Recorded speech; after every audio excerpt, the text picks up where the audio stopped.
Connor is my 5-year-old grandson. He has beautiful blue eyes.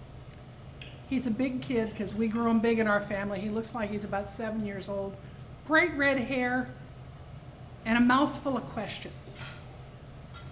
Now, he came to visit us Memorial Day weekend. We're in the process of renovating a house, and he came to see what special things we put in the house for him. He's a grandson. What we have is an attic over the garage, great big open space for playroom when the weather's bad, and we built him a Harry Potter room under the staircase. He thought that was really cool. Came up to talk to me though, and he had this really puzzled look on his face. He said, "Grandma, where's the TV?" I said, "Well, Connor, we don't have a TV. We haven't had a TV since before you were born." And he looked at me like there were horns going to grow out of my head or something like that. He said, "Well, how do you watch SpongeBob and play video games?" "Well, we don't do that." "Well, what do you do when you have company? What are they going to do?" "Well, Connor, people do this thing like we talk, and we tell stories to each other, and we play games." He says, "How can you play a game when you don't have a console? Grandma, I don't understand this at all." So I patted him in his little red head, and I said, "Connor, put away your video game. Grandma and I are going to take you somewhere you can find out what kids used to do when I was a kid to entertain themselves, and it didn't require electronics." Now, I grew up in Vienna, Virginia, and as a child of the baby boom, in my neighborhood, if you just look at the one block that I lived on and the houses across the street, there were 50 kids. Nowadays, you go into a neighborhood, people are opting for fur babies or no babies, so if you happen to be the kid in the neighborhood, you may not have anybody to play with, so your default is electronics. We never had a problem like that. Not only did we have all those kids, there were all those mothers who were working at home, keeping an eye on the kids, so you didn't have to worry about your kids going somewhere and getting hurt. We traveled in mobs. And we had a rule in the summertime: get out. You'd get up in the morning, you'd have breakfast, and Mom would say, "Get out." So we all went out. The noon whistle would blow, we'd come back for lunch. Mom would say, "Okay, clear your place, get out." Do that until you could see Dad's car is coming home.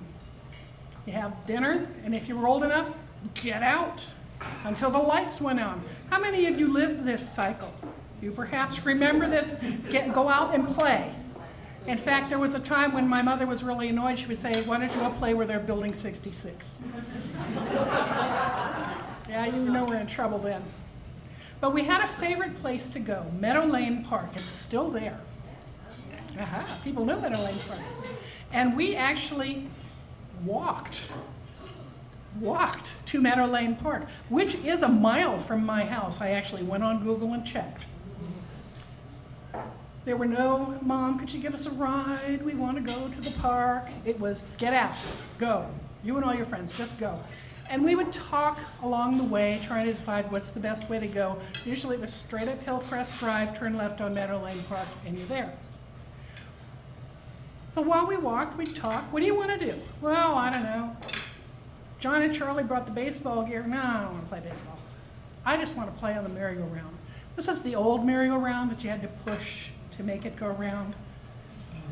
And you'd lay back and you watch the world spin until you got sick.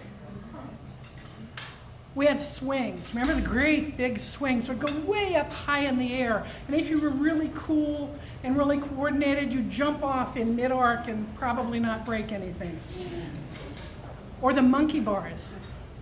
What were the monkey bars to you? Could be a fort. It could be a maze, an internal maze. It could be a mountain. We were only limited by our imaginations. And then the noon whistle would blow.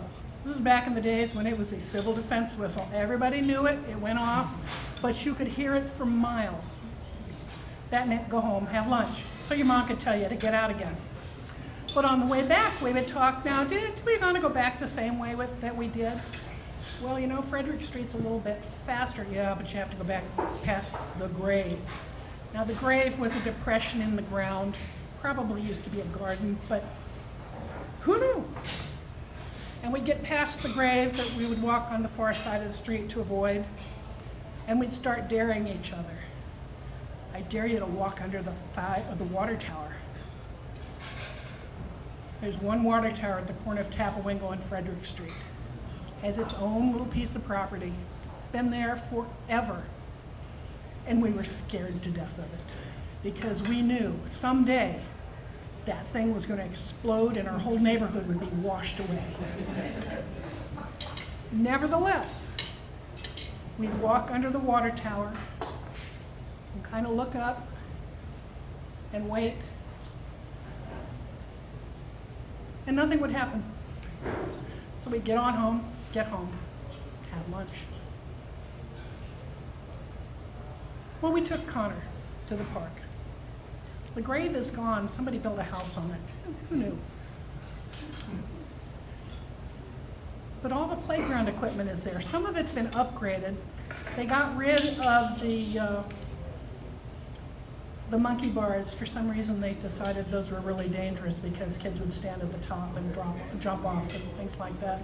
So they put in one of those big plastic involved playground things. But the swings are still there. The merry-go-round is still there. And lots of new little toys are there. And Connor had a blast. He talked face to face with people, real live people. Nobody digitized. He climbed up, he climbed down, he slid, he swung, he spun. Just had a fabulous time. The hardest part was getting him off the stuff so we could go back to the house to send him home. And when he got home, he didn't even pick up his electronic toys. And we sat and talked, and his parents came. Well, I knew we had a real winner when Connor came back to visit us last weekend. Threw off the headphones, threw down the game and said, "Can we go to the park?" Outdoors 1, electronics nothing.